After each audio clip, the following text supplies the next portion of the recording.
So who has been on a project where you've used personas or had personas as part of the project? Right. Who's actually used them? Who's had them stuck on the wall and not done anything with them? Be honest, who's actually just had them stuck on the wall? Yeah. So, and that's what happens quite a lot of the time. So personas are a fantastic tool if you know how to use them and if you have the right kind of persona. So to start us off with, most of you are probably familiar with traditional personas. So personas are usually based on demographic data and market segments. And within BNZ Digital, where we work, that's what we've traditionally used. So in BNZ Digital, we look after the BNZ www site, the internet banking site for our retail and our business customers, and our mobile banking site for our retail and business customers. So really broad group of people that we're looking for. And we usually started every project off with some kind of persona. But traditional personas, if they're based on research, they're actually really expensive to create and they're really time consuming. So when we start off with a project, people are like, personas, that's great. We don't have time. So usually we'd end up using assumption personas. In other words, we'd use our best guess. So I've been in BNZ Digital for the last 5 years or so, mostly working in the business banking area. And throughout that time, I could say that we've used personas quite extensively, but we haven't really been getting the value out of them that we thought we could do. And I think a lot of that is to do with the fact that personas we were generating were quite one-dimensional. So sort of Natalie mentioned earlier about the ones based on market segments, and we were certainly guilty of that, I think, where we, obviously working for a business bank, we have a large range of customers who all use the same product. So say we were focusing on something that we thought our agricultural customers might want, we'd develop a market segment-based persona. And I've seen, ones of these up on the wall that view stock photos, a middle-aged guy standing next to his tractor with his farm dog and his swan-dry kind of shirt on. And that's not really a persona, that's a stereotype, and that comes, a lot of associations and inherent preconceptions with it. The other sort of type that we've, again, in business banking used are those ones that are based on roles. So within our application, you might be a payroll clerk who's uploading your payroll file, or you might be a payment authorizer. So we focused a lot on the tasks that those personas do, and that kind of means that we're sort of assuming that everybody who is doing that task comes into it with the same needs, the same pain points, and that was working in the same kind of environment, which again is just a one-dimensional view. And lastly, the other thing, our teams are absolutely doing the right thing. They're going out and talking to customers, and a lot of that we're now doing a lot earlier than perhaps we used to when we're running some discovery sessions. But typically we don't go out and talk to a lot. We talk to a couple of sort of customers and get a feel for how they might be thinking about the problem or opportunity we're working on. And what we found is that those business leads and the people who went to talk to those customers would then develop personas around the people they've actually spoken to. So they would change the names, if you like, to protect the innocent, but they would still, have direct quotes and pretty much describe the people that they've been talking to. And again, that's not really representative of our entire customer base. That's too focused on, that one person and what they need from the system. It's not going to tell us what our entire customer base are looking for. So to solve this issue, we came up with a new kind of persona. So if you've used traditional personas before, these are quite different. So we do attitudinal personas. So they're still artifacts, they're still personas that are representing our customers, they're still fictional characters, but rather than being market segment or demographic based, they're based on their attitudes, their behaviours, and their propensity to do different types of activities. So they're based on the hidden insights of people that don't change. So when you have a persona that's based on a market segment, generally during somebody's life stage, somebody might start out as somebody who's new to the workforce or saving for buying a new home, and they'll move through different stages of the persona until they reach retirement age. With attitudinal personas, they're quite different. They've got information in them around saying if somebody is very detail orientated, that's something that's not going to change throughout somebody's life. If somebody likes to see a lot of detail versus somebody who wants to see a big overview or a strategy-focused that's going to be consistent whether they're just starting out in their career or whether they're in a retirement stage. So we've done attitudinal personas that are based on people's attitudes, their motivators, and their activities, and they're still represented as a persona. They still have a fictional photo, character name, all those taglines, but they're very different for our teams, and the base personas is something that our teams can pick up and use across any project because they are going to be the same for any project, and then we create another layer on top of it that gives us the project-specific information, which allows us to really get into the headspace of who our customers are. All right, so I'm going to put this in context.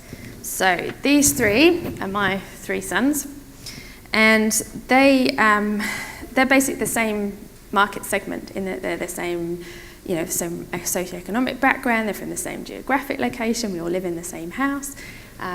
They're actually very close in age, so they're pretty much the same demographic. However, their attitudes to life are very different. So I'm going to put this in a banking context because that's what we do. So let's say, for example, we're going to build a mobile app for children. If we look at Ben and his attitudes to money, he's the type of person who's got his wallet, and for many years he's known exactly how much money is in there at any one time. He will take great delight in stacking up the coins into the different denominations, and when it comes to actually buying something, like the time when the book catalogue comes back from school and he works out what it is he's got that he wants to get this time and how much money he's short by, and we wait for the inevitable, Mummy, what can I do to earn my $5 so I can buy the next sort of cool spy book? And we get into the whole, what child labour task can we put him through in order to, get to his goal. So he's very, very driven in that respect. Then sort of take Jamie here is the one on the right. He's very different. He's also has a wallet that's got a bit of money in it, not a lot, but he's basically interested in sort of the coins themselves. He'll stick them in his pocket along with his sticks and his twigs and stones, whatever else is in there. If he loses his coins, he doesn't care less. He's not really interested. If the book catalogue comes home, it kind of gets a bit of a glance and it's shoved to the end. He's not interested in the value and what he can buy from it. The middle one there, takes great delight in stealing Jamie's wallet and running off with it, so I'm not going to dwell too much on what that means. But going back to the mobile app for children, if we were going to build something that would get Ben over here engaged, we would have to look at, putting the balance up in shining lights. We'd put some virtual coin stacking kind of feature in. We would look at savings goals and, what kind of target rewards he could get if he met his goals. And, he would be really engaged in that app. He would become a customer for life, and he'd be constantly logging in and tweaking his, mammoth investment portfolio. If you're looking at Jamie on the left, he's only going to be interested in an app that's fun. If you want him to be engaged, you need to turn it into a game. You need to sort of have some kind of, virtual interactive space garden with coin-eating robots that you can pinball your coins around, and only then would he actually be engaged. And as he grows up through life, if you're going to make sure that he's going to continue to be a customer of the bank, then you want to make banking simple for him. You want to use language that's easy, take out the complexity, just tell him when there's a problem, otherwise keep everything going. And he too would be a customer of life, because basically he's not going to be bothered about switching, it's too much hassle. And then we're not going to talk about the third one. But my point is that, as they go through life, they're going to change, their market segments are going to change, but their attitudes to life and their, how that impacts behaviour will remain fairly constant. And importantly for us, it also makes it quite predictable. So hopefully you've got a better idea about what an attitudinal persona actually means, which is great. We can create the personas, but if they're not part of the way you work, they're still not going to be very useful. So at VNZ Digital, we have a customer-focused with our work. We've been customer-focused for a really long time, so we've used personas for a really long time. And we're moving now towards a lean focus with what we do, whether it's lean UX or design thinking or whatever else you want to call it. what we're focused on within BNZ Digital is having deep customer empathy. So one of the ways that we do this is at the start of any project, we actually use a lean canvas. So you might be familiar with other lean canvases like the Atlassian lean canvas, and that's where we started. And with a lot of experimentations that we've done, we've ended up adapting and creating our own canvas. So whenever we start off with a new piece of work, we get the whole project team, so anybody who's going to be working on the project, we get everybody together for an intensive 1 or 2 weeks and we work on this canvas. So we start off with our problem statement, and that's usually from somewhere else that's come from. It's not generated within the team. We'll be given a problem or an opportunity that we can work on, and as a team we sit down and we work out what does that actually mean and work out what our hypothesis is around that. And what this does is it gives us a really good indication of what people's assumptions are around it, and it gets everybody on the same page as well. So we know what everybody's thinking, everybody's got the same idea. And we move through the canvas and we identify what the customer needs are and what the business objectives are, because quite often they're very different to what the customer needs are. And then when we get to users and customers, that's where the personas really come into play for us. So if we start off too early in the process and try and identify who the personas are going to be for a project, we just don't have enough information. So we need to go through the process a little bit of working out what our assumptions and what the project's going to be a little bit more, but still within that very tight time frame of 1 or 2 weeks. And we will do a persona session, which we'll talk a bit more about. But as part of that, we identify the base personas. So when we came up with those attitudinal base personas, they were something that any team could pick up, go through and select which personas were going to fit the best for their project, and then they flesh them out a bit more. So in terms of what our attitudinal personas look like, this is an attitudinal persona. So we're starting off with our business attitudinal personas because they're a little bit different to our retail personas. Retail personas are for individuals, so all of you are individuals. If you have a bank account, you will fit into our retail personas. Our business personas are a little bit more complex because we not only have personas for the individuals who work in the companies, but we also have personas for the companies themselves. So these are first personas are not people, they're actually companies. So they're identifying things about those companies that are actually going to impact on the individuals when doing their work. So when we're building a business persona out of the attitudinal personas, we start off by selecting the business persona, and then we go through and we select the individual personas. So we have 6 business personas, and we have 6 individual personas, and they cover the types of businesses that we are using our channels, and they go from really small businesses up until major corporates. So in terms of having a look at the personas, we'll have a bit of a closer look at what's involved in them. All right, so I'm going to take you through an example of one of the business personas that we've got here. So this one we've dubbed the dynamos, and we've got a couple of keywords up here that I think sort of, at a glance explain to you what that company looks like. So things like passionate, visionary, excited, young, eager, friendly, those kind of things. And we've come up with a company logo, and we've got the colour scheme, and we've dubbed this company Anika. And over on the left-hand side, the right-hand side, there's the culture, lifestyle, governance, and technology sliders. So those sliders are consistent for all of our organisations' personas, but obviously the position on the slider varies depending on the company. So this one is, more of a fresh kind of and growing company. They're at that lifestyle, and they're a family-orientated one, hence where they are in terms of their culture. So they were started by, a family getting together, and they're growing over time. They've got a very relaxed governance model, and as far as technology is concerned, they're really into the, bring it on, we're into the fresh up-and-coming stuff. And then we have a little bit more of a bio down below in terms of the company culture, the owners and the CEOs. What we've also got here is the road ahead, because we think it's important to know where those companies are going and where their future is. And technology obviously being part of Digital Bank, we obviously very focused on their attitudes to technology and what that means. So it might be a little bit hard to read, but for example, in the owners and CEOs section, it talks about being highly involved, hands-on with the day-to-day activities of the business. So they're very much in the nitty-gritty all the time. So hopefully by reading that, you've already got some ideas of some customers or some companies that you know that sort of fit that profile. Maybe you even work for one of those yourself. So, and this is an example of one of our individuals who could work in Anika, the Dynamo company, but she might work in one of our others. So she might work in one of our companies called the Dinosaurs. And Sasha is a backbone. So she's the sort of person who, she's really busy, she's focused, she's a multitasker, she's very dedicated, but she's also very impatient and she's open to guidance. So in terms of our individuals, we've changed the sliders slightly to the company one. So what we thought was important for our individuals was their time in the role.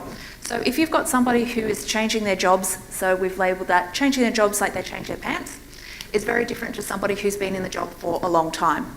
So for Sasha, she's somebody who, she might leave, but she's probably going to be in a role for quite some time. Her work-life balance, we've got a range of I'm out of here at 5 p.m. versus somebody who's always switched on. So in terms of what that means, somebody who is always switched on, is checking their work emails at 11 o'clock at night, is very different to somebody who is out the door at 5 o'clock and does not want to be contacted or think about work. There's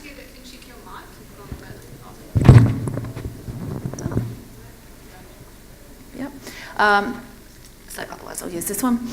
And in terms of her strategic focus as well, so she is somebody who wants to see a lot more detail. So we have somebody who's a blue sky thinker, doesn't want to see a lot of detail, versus Sasha, who does want to see quite a bit of detail. And also in terms of her technology, she wants to see technology. She's an early adopter. She's interested in bringing that sort of information in. So when we've got our additional information down the bottom, that's more around more detail about how she works.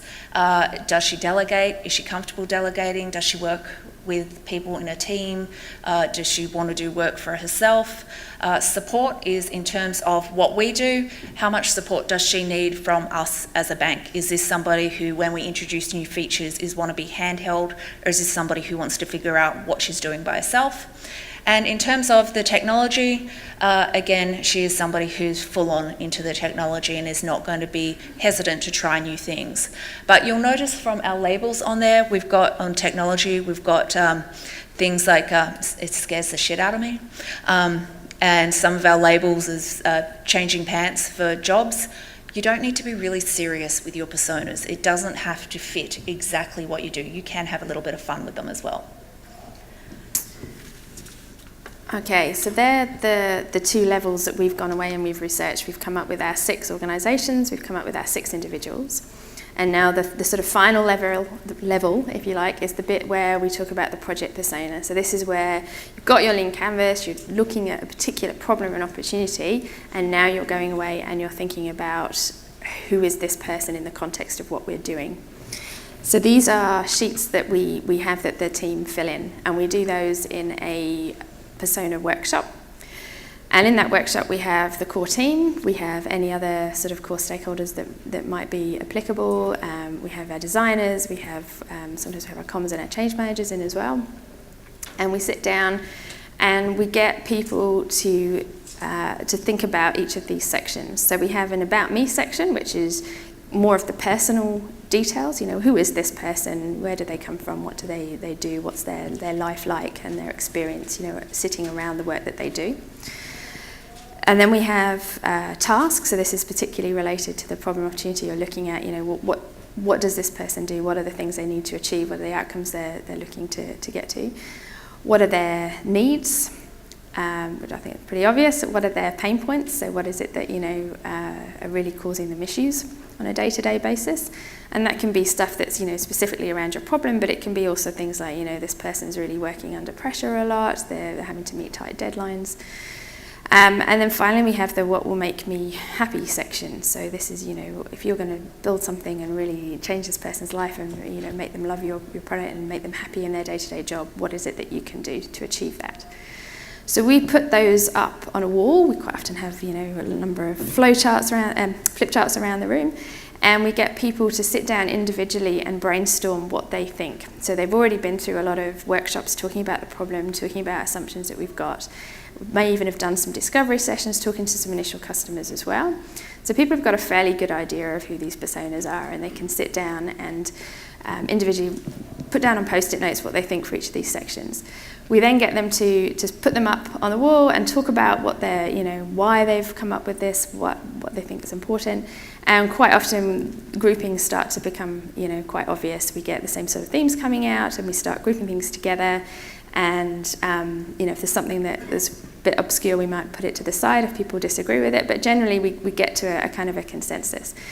And if we find we've got lots of different ideas on there, we start prioritising them as well. So out of all of these pain points, which are the ones that are the most important to me? Which are the ones that we really need to solve and address as the key ones?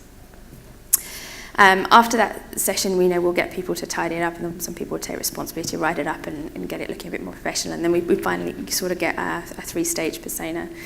In those workshops, we look to come up with a primary persona, and quite often we come up with one or two secondary personas as well.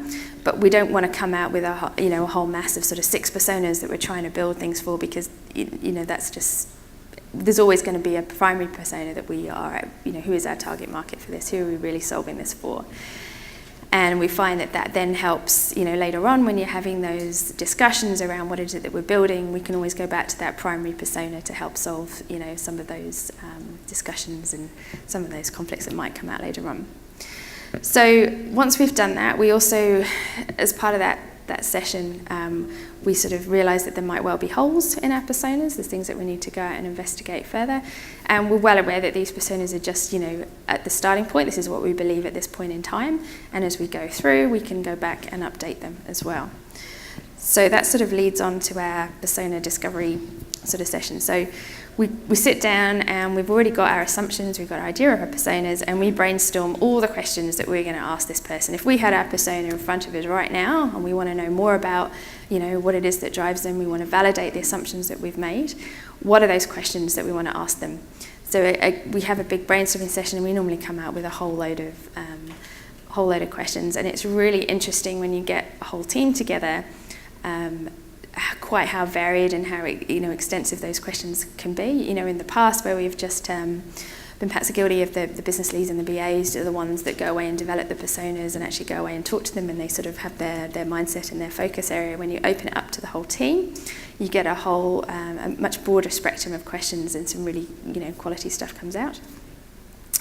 So once we've got those questions, and we've got our personas, we need to go out and identify customers who fit that profile. So they're the ones that we want to go out and talk to. And we obviously go out, set up those interviews, talk to those people, ask them questions, and if we need to go back and update the personas, then we do that, and we're confident that we're getting to the point where we're sure that we're validating what we're thinking. It's also important that we go out and we obtain data and insights to validate our assumptions as well. So we think that this persona is behaving this way. Can we actually see evidence of that in our systems? Are there, some metrics that actually we could put in place to start measuring this if there are gaps in our understanding now? So that's something that we try and address up front. And and as we go through, we go on that journey and update the personas. And the really key thing about this is, because we're using those base personas, we are already at a point within a very short time frame where we can go out and start identifying those questions and identifying those personas. So usually within that first week or two, we're going out and talking to customers. So it really fast tracks how fast we get to actually go out and validate what we're actually going to do as a project, and whether validate if that project needs to proceed in its current form or not. So after we go out and we do those discovery sessions, we get to the bit that everybody really wants to get to, which is the ideation. We want to come up with what are we actually going to do. So we're going to do a little experiment with you guys.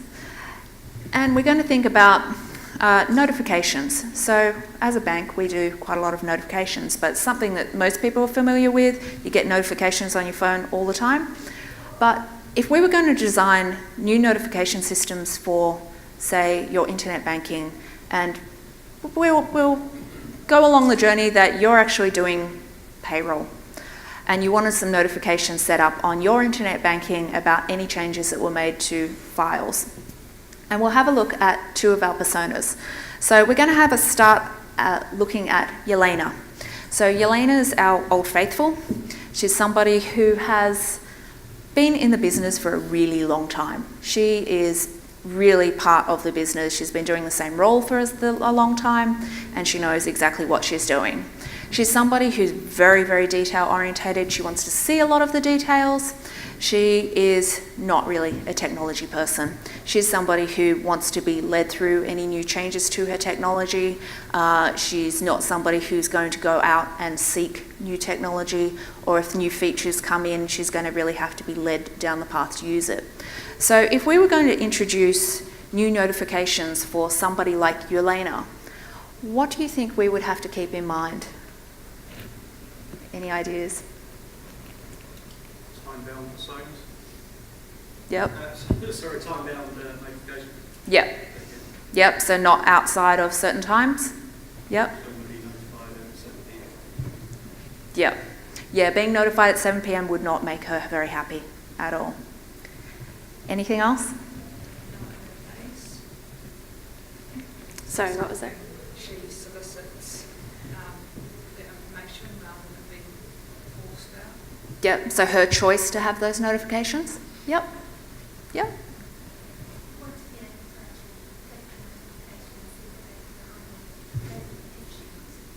Yeah, absolutely. Yeah, she'd definitely want to see the details. So just telling her that, hey, something's changed is not going to be enough for Yelena. She really wants to see a lot more details. And that's quite different to our other persona. So we've put sort of the other extreme up here. So we have another persona who we've called Orson, and he's what we call the astronaut. So Orson's head is up in the clouds. He's a blue sky thinker. He never switches off from work. He's constantly on the ball, wants to know what's going on. And as far as technology is concerned, he's a real go-getter. He's like, bring it on. I want to try the latest, greatest new thing. So if we were looking at building notifications for him, what kind of things do you think we should be thinking of? Maybe Yeah. instead of notifications, like a dashboard, so he can play with data and things like that and access information anytime. Yeah, that would be great. He would love that. Be constantly be able to go in and see exactly where the state of play is. Yeah.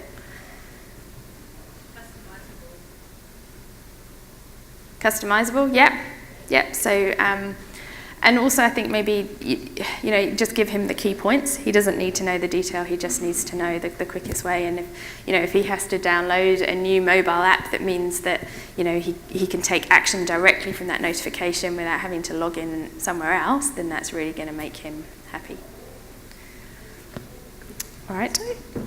So that's just a quick example of seeing 2 very different personas. So if we were doing something on a role-based persona, that wouldn't give us that different information or meeting their different needs. So once we go through and we create our personas, that's awesome. But if we don't actually include it in what we do going forward, we're still going to end up with the same problem of the personas getting stuck on the wall after those first 2 weeks and never being used. So we have changed how we use personas slightly in digital, in that we have built it into all our processes. So our personas become part of our user stories. So rather than saying as a user I want to, we will say as Yelena I want to, or as Orson I want to. So they become a bigger part of what you're doing in every single day. It's also part of the test cases. So if you're going to write a test case, you write it as a persona rather than as yourself. And then it becomes very much something that we can use in any decision making where we're going to impact on the customer experience. So as soon as you start having an argument in your team where somebody says, I think, it ends that, because you have to go, doesn't matter what you think, what does Orson think? What does Yelena think? And it brings it back into that process. So we've started talking about these people like they're real people, and they do become part of the team. And we have had people go out after the discovery sessions and come back and say, hey, I talked to Miles, who's our persona? They don't talk about the individual that they spoke to, they start talking about them as the personas. Okay, so hopefully we've inspired you to think about how you might go away and create your own set of Astunior personas so that you can understand your own customers more. So we're going to just take you on our journey as to where we got to this point and how we actually went out and researched them and developed them. So developing attitudinal personas is really interesting in terms of developing any personas. Seems like can't be that hard. It's actually really time intensive. So what we did to start off with was we brought in an industry expert, somebody who had created attitudinal personas before, who could lead us on this journey. So we started off by identifying our business customers that we want to talk to. So we have business customers across the country, so we wanted to completely eliminate any sort of regional influences. So we went across the country and we interviewed customers from a 2-people small business to large institutional, which had over 6,000 full-time employees. And we did 26 interviews that were 1 to 2 hours long, and they were unstructured interviews, which is a little confronting for a lot of people because we didn't go out with a list of questions to ask people. We went and had a conversation.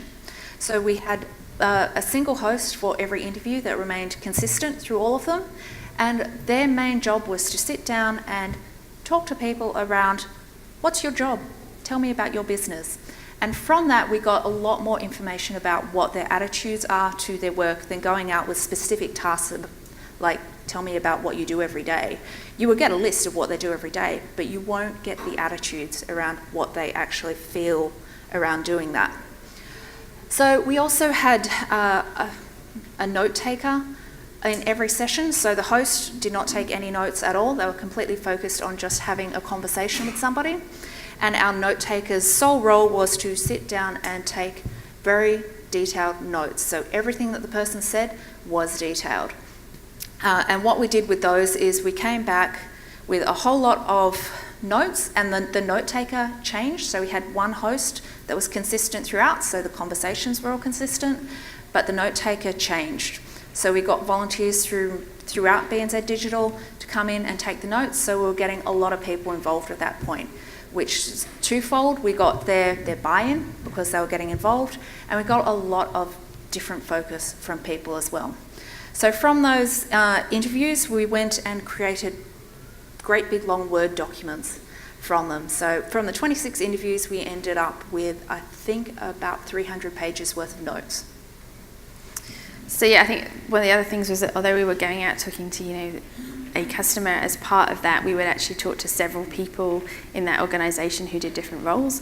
So one particular one I went to, I think we ended up talking to about 6 different people. We'd have a conversation, they're like, oh, you must talk to such and such, and they'd come and bring them in as well, and we would, really get a great understanding of how that organisation worked as well. And it was a fantastic opportunity to actually go out and travel the country and meet our customers in their environment.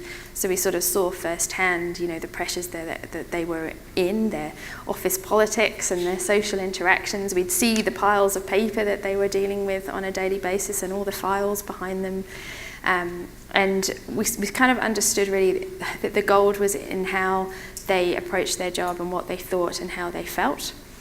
You have to take into context their environment. It's not just around the pure tasks that they're doing in our system. The other thing was that what struck us was just how happy these people were to talk to us. They were really appreciative of the fact that we were going out and actually listening to them and understanding them. And they were really open and honest as well. Where there were problems, within their organisation, they would quite happily, talk about those and how it impacted their role. And yeah, like Natalie said, it was great that they weren't really interviews, they were actually proper conversations we were having with our customers, and really the people who attended them, I think, came away with a really much better understanding of where our customers were coming from, and it all helped develop that customer empathy. Yeah, one of the really great benefits of doing that as well was we got to find out about the companies that they worked in, which we probably wouldn't do if we just went and interviewed a person about their role. And that's how we got to identify, say, the dynamos versus the dinosaurs in the companies that they work for. So our next stage was gathering insights. So with all those pages of notes, we had to actually go through them and work out what's actually the gems, what are the insights out of that. And how we documented them was with the Great Wall of Post-its. So we had 3 full-time people working on this, and it took us a week to go through all the notes, and every Post-it note was an insight. So it was a lot of handwriting, and there was a lot of walls being put up. So yeah, as you can see, this was pretty overwhelming and it was quite time consuming, and as beautiful as it looked, I think next time when we're just going through a process now where we're developing our retail personas, I think we're going to go through and actually type them out and print them from there. So rather than investing in post-it notes, next time we'll be investing in paper and blue tack that we can stick up here. Because one of the other things here was that we really had to make sure we had a good identification system. So each of these post-it notes were colour-coded, and we also had symbols on them so that we could trace them back to the organisation and the person that they came from. So that actually got quite complex, and we were going around trying to convince people to give up their secret stashes of post-it notes because we needed more yellow ones, or we needed more big blue ones or little blue ones, and people actually don't take too kindly to giving up their secret stashes of post-it notes. Apparently the pink ones, we had an overload of pink ones because nobody wants those for some reason. Yeah. Little white ones are really popular, and people will fight to the death before they give up their little white post-it notes. So it's yeah, it was very, very interesting trying to identify post-it notes. And with 26 companies that we interviewed and then multiple people in that, we ended up with a key that was a couple of pages long. It was also very sad when you went in the morning and saw a pile of post-its on the floor. So it is a lesson learned on post-its need to be very strong, adhesive, and if you end up with a very big wall like that, I think we were 4 layers deep at one point with post-its on top of post-its. It's extremely intimidating, but it's also awesome because people kept coming in to look at our wall of post-its. So it was highly engaging in that regard. So once we had this great big wall of post-its, we then had to work out what that actually meant. And that was done as a grouping exercise. So all our post-its didn't have labels or summaries on it. It was an insight per post-it. And then we had multiple people throughout BNZ Digital come in and start grouping them into similar themes. So without labels on them, people would come in and put things in a group, and then somebody else would come and look at that group and completely take it apart and make a different group. So it was a very organic exercise to do this, and it was really interesting talking to people about why they grouped certain insights together. And it was, again, amazing how much wall space it took, and the amount of time it took to do this was really a lot longer than you would think. And we did end up with a room that looked like some crazy person working on a crime drama, and the urge to go and put string between post-it notes just for the fun of it was pretty overwhelming. So I think what we got from this is, it was fun, and it was great to get people in the room to help do those groupings. You got multidisciplinary kind of, view as to what each of those meant, and kind of got the essence of what that, what was meaningful to people. In terms of learning, we get a lot of snacks and get a bigger room, I think I would say. Yeah, there was a lot of chocolate eaten to get to this point. So, and while we had lots of people coming in doing it, doing the grouping exercise, we did have 3 full-time people doing this the whole time. So we did have a UX specialist, we had a UX designer, and we had a UX researcher full-time working on this, and then lots of other people coming through. We actually had our heads of business come in and do some of it as well, which was really great, because it was great to see them getting involved and actually buying into the process, but also, you're reading all these insights, and you started prompting discussions around the room as well. It's like, oh, look at this one, and this person thinks this, and oh, that's surprising. And it was really a really great process, and a good way to get people involved. Yep. Okay, so with all our big groups of insights, it was awesome having the big groups of insights, but then we had to go through and actually get them labelled into meaningful groups. So we did a blind exercise of labelling these. So again, we had volunteers come in and write on a post-it note what label they thought identified that group.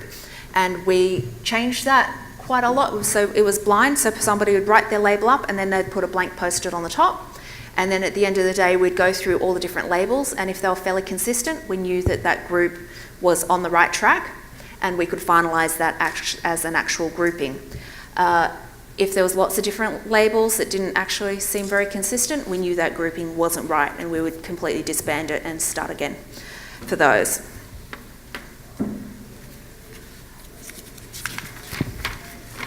Right, sliders. Sliders was when we got a little bit fun. So we've got all these groups, they're all labelled, but they're all sitting out on their own. So we had to create ranges or sliders.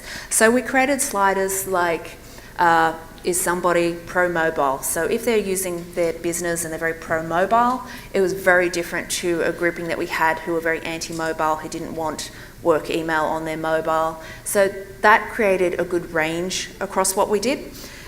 And it also enabled us to, once we had things on a range, we got rid of all the insight post-its and we just replaced them with single post-its that had the symbols identifying who said what on there. Then that was so we could trace back to, was there certain industries that all felt the same way, or were there certain roles? So was there a whole group of CEOs who felt that they worked 24/7 versus a whole lot of low-level admins who were working 9 to 5? So we did want to identify where that information actually came from when we were creating these sliders. And then pretty much when it came to the analysing section, it was just a case of which are the ones with that are most meaningful to people and are going to make the most impact when they're coming to make decisions about the work that we're doing. So I think we'll just quickly go through the draft personas. Yep. So this is our draft personas. So we had set aside 8 weeks to create these personas. At the end of 8 weeks, this is what we'd gotten to. So it was a lot more time intensive than we were assuming. And what this was off those sliders, we started creating these groups. And this was also the point where we created the 6 customer or 6 individual personas and 6 company personas. And this is where the confidence kind of fell out of what we were doing, because we looked at the content and went, is this right? We don't know if it's right. So what we did was we actually went back to all the interviews and mapped them against the personas at this stage, and that meant that we validated, because thankfully all the interviews that we had done could easily be mapped back to a specific persona. So it gave us a lot more confidence that we were on the right track. So the designing stage of it was a lot more to do with colours and imagery and names and photos. So I think we'll just quickly go through. So in terms of colours and images, think about the personality first, and then think about the colours and the tones that suit that personality. And if you talk about the names and the photos. So what we came up with was names and photos are really important. We didn't want to have stock photos, so we did go out and get a whole lot of photos of real people. Lessons learned of this, you do need a big mix of people, and you will have a lot of interesting conversations. So we actually put photos and names up in our kitchen and had people vote on who they thought people were, which persona does this photo actually fit. And what you had was a lot of conversations about people saying that specific personas were different people, and you'd have arguments over that unconscious bias, especially once people started identifying with a persona. If they saw themselves in a persona, they were identifying people that looked like them. And it was really interesting as well, just trying to work out why people thought that a certain person looked like a certain persona. And it was also a good lesson learned with, I don't know if you remember the picture of Sasha, she's got hair across her face. That's the one that got voted in. Really irritating to see somebody with hair across their face the whole time. So be very careful with whose photos you actually select. But it was the same thing with the names. So we shortlisted the names, we got people to vote on it, and it was a collaborative exercise between everybody in BNZ Digital to come up with who they were.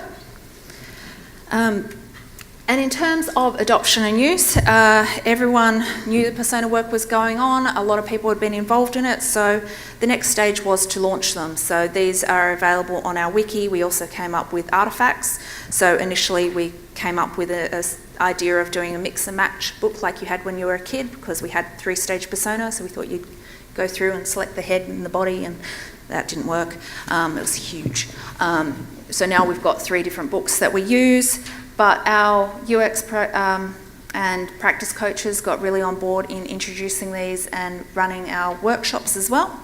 And that has gotten the teams really on board because they're seeing these all the time now. All right, so I'm just going to finish up with some of the value that we've seen. So I've just put some quotes up here. So one of them is around just watching our tester's face at our first persona session was like a light going off as he finally got it. And I think that was this whole inclusive thing. You know, rather than just a business lead doing it, presenting it to them, it's a team effort. You come up, you understand, you talk about customers, you talk about who are the people we're building it for. And it's really great to see. Personas have saved us so much time, so you just say a name and instantly everybody knows who it is you're talking about and what the issues are that are surrounding them. We had a piece of work that was coming out as sort of a year's worth of work. And when we actually sat down in our persona session and tried to talk about who it was we were building it for, there was no consensus, and it really just raised a red flag that actually, why are we doing this if we don't know who it's for? So that got canned, which was great. And then the other thing is the language change in the team. So now people are starting to think, not only does what does Mike want, but also how does Mike feel, what does Mike think as well, which is all great to see.